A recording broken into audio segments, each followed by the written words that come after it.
Hello everyone, I made this artwork for a great devotee, Sudhanva ji. Please enjoy the story or the time lapse. The story begins at Ashwamedh Yajna of Yudhishthira, in which a horse is left from one kingdom to another. They have two options. If the horse is played and allowed to pass through the kingdom, then the king accepts the other king's supremacy, and the horse is free to continue the yajna. But if it is captured, the two kingdoms are at war.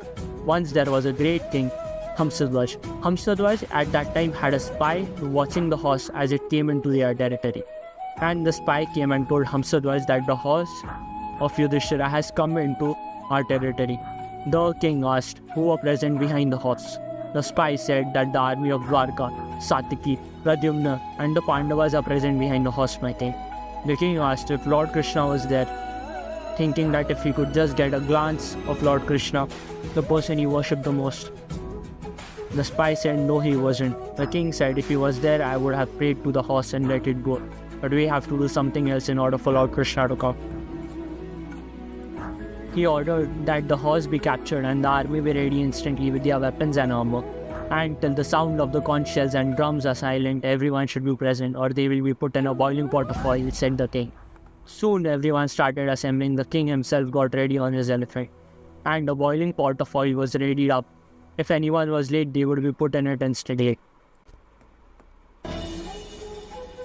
The king's son, a devotee of Lord Krishna, who used to chant Lord Krishna's name constantly, Sudhanva, heard the order of his father. He went to his mother first and said, "Mother, today is the greatest day of my life as a warrior and a devotee. I want to make Arjun tremble so much that he falls upon his lord and mine, but I may not return again. So, please give me a blessing that my heart's wish may be fulfilled." He bowed his head in front of his mother and moved ahead. His mother said, "Son, many saints who speak and sing the praises of the Lord. I think the sight of that Lord is impossible. But if you do not show your back to Arjun during the war, and when you see the Lord Krishna, I will be free from this world. Because the person who sees Lord Krishna, his 21 generation or family member are free from this world. It is written in the Shastras as so. I won't see him, but will go to the land beyond heaven. Be victorious, my son. May your heart's wish be fulfilled." Then his sister comes and prays to him in respect. He starts going towards the barracks. Then his wife arrives. She said, "I know that you are going to fight Arjun, and I know that you will not come back. At least can you complete this wish, that there will be someone to complete your last rites?" Sudhanva said that I will come back in the name of Lord Krishna by beating Arjun soon enough. She said that I do not believe anyone with the wish to meet Lord Krishna can ever come back, so please fulfill my wish. In the barracks, the king said, "Everyone is here, but not my own son, Sudhanva." He told the executioners, "Bring him here, put him in the boiling pot of oil." In his home, then Sudhanva, after completing his wife's wish, left for the barracks once again. The executioner arrived and said that you should be put in the boiling pot of oil as per the order of the king. Sudhanva said, "Let me meet my father first." Soon, in the barracks, as they reached, Sudhanva paid respects to his father. Hamsadhwaj, "Follow my orders and put him into the boiling pot of oil." The king asked Shank and Likhit, two great saints, who will guide them in these difficult times of doubt. But they were jealous of the prince because he was completely devoted and would chant constantly and remain in the thought of God. They ordered that the order of the king should be followed. If it is not followed, in the illusion of the love you have for your son, then we will leave you, said the two saints to the king. The king ordered for him to be put in the boiling pot of oil. Even the minister could not explain because it was against the saints. Sudhanva, thinking that his wish is destroyed. "My wish was that I would see Lord Krishna as I make Arjun tremble with my arrows. But everything happens as per your wish, my lord. I shall follow it." Then heading to jump in the pot, he thought, "Hey Govind, hey Mukund, hey Hare, I wanted to see you before I die. To see your face when I am against Arjun and how you would look at me when I die through Arjun's arrows. I do not want to face a coward's death in a boiling pot of oil, my lord. If you bless me, may my heart's wish be fulfilled. I came to die, but not like this, but by praying to you with 100 arrows and to make Arjun tremble and die by the arrows of Gandhi's Dhanush and by roaring like a lion and achieving death." Soon he was picked up and thrown into the boiling pot of oil. And he chanted the name of Lord Krishna within the pot of oil. Not even a hair of his skin was hurt. He was chanting Shri Krishna, Shri Krishna, Shri Krishna with his heart. The heat of the oil contained the power of God, and could not touch him at all. All the people present thought, is the fire burning or not? As Sudhanva was constantly chanting in peace within the pot of oil. The oil was bubbling hot. The two saints, Shank and Likit, threw a coconut in the oil. It exploded instantly and hit their head, causing heat boils. They said that disgrace on me, that I was rebelling against such a devotee. They jumped into the pot of oil and hugged Sudhanva and said, I won't be the one to free you, but you will be the one to free me from this one. May your heart's wish be fulfilled. Then he was pulled out of the oil. His father saw him and said that you will be my general in this war. Sudhanva readied himself and started fighting. Arjun from afar saw this little prince, barely 20 years old, beating great and mighty warriors.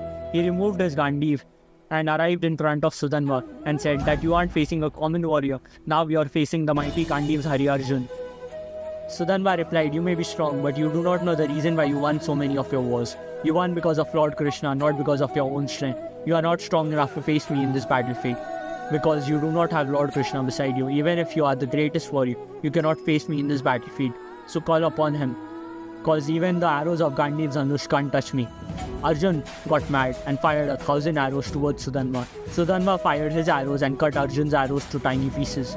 Sudhanva soon took down the chariot of Arjun, then cut the string of Gandhiv and took down the person driving Arjun's chariot. Sudhanva said, where is the mighty Gandhiv's Hari Arjun that was saying he could beat me? Should I put you in a position that suits a mighty warrior? Arjun, realizing that Sudhanva is a mighty warrior, he called upon Lord Krishna. Running Lord Krishna came to him and took the helm of his chariot. Sudhanva, seeing this, staring at the beauty of Lord Krishna, gets down from the chariot and pays his respects to Lord Krishna. Sudhanva says that, do not be afraid, O Arjun. Now you will definitely be victorious, but it will be not so easy to show your might, O Arjun. Arjuna says in front of Lord Krishna, I take an oath, if I cannot cut your head into 3 parts with the 3 of my arrows, then all of my family members and ancestors shall lose all of the good deeds they have ever done and end up in hell. Sudhanva replied, I take an oath in front of Lord Krishna. If I cannot cut the 3 arrows mid-air, I shall fall into the depths of hell. Sudhanva fired 10 arrows at Arjun, 100 arrows at Lord Krishna and 1 at the chariot. The chariot flew 100 feet away with Lord Krishna and Arjun. Lord Krishna laughingly said, Oh Arjun, do you want to send your ancestors to hell? Arjun said, why are you praising him so much? Lord Krishna said, to see the might of this warrior who sent us flying so far, even though I am sitting with the weight of 1,000 universes on this chariot. Arjun replied, how is he this strong? Lord Krishna said, he chants my name constantly and he has taken a vow to marry only one person while being a royal. Arjun said, it is not the time to praise him, but the time to fight. Even with you here, I am losing. Arjuna said, I shall call upon the Divyastra I have, and I ask the god of death to sit on this arrow. Lord Krishna said, I put all the holy blessing of lifting the Govardhan Parvat on this arrow. Lord Krishna said to Sudhanva, save yourself from this arrow of death. Sudhanva said that I have your name, not even the god of death can touch me. Sudhanva shouted, Jai Shri Krishna, and fired the arrow. It sliced the arrow of death in 2.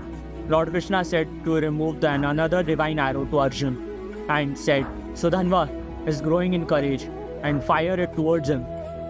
Lord Krishna put some of his powers within the arrow that was fired. Sudhanva said, I promise, O Arjun, if I cannot cut this arrow, I shall take upon the sin of Brahmahatya, of the greatest rishis. Sudhanva fired his arrow, then it soon cut the arrow of Arjun.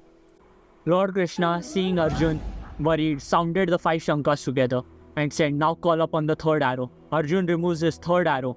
Lord Krishna said that I have, in the form of Lord Ram, kept my holy oath. The blessings that came from that oath of taking only one wife throughout my life of 12,000 years, I put on this arrow and asked Lord Brahma to sit on the back of the arrow and Yamraj to sit on the tip of the arrow. Sudhanva said, to see what he is doing for you, O Arjun, make a vow that will protect this arrow now. Arjun said, I take an oath that if I cannot cut your head, the sin that is gained from differentiating between Lord Shiva and Lord Vishnu and to disrespect them, I shall accept these sins now.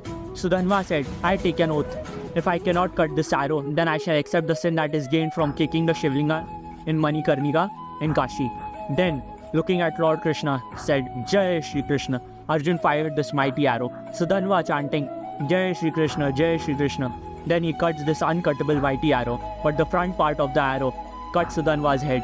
And even the head once fallen on the ground, still chanting, Jai Shri Krishna, Jai Shri Krishna. Then Lord Krishna got off the chariot and took the head of his devotee Sudhanva and kept it on his lap. The soul of Sudhanva left the body and merged with Lord Krishna. His father came to his son.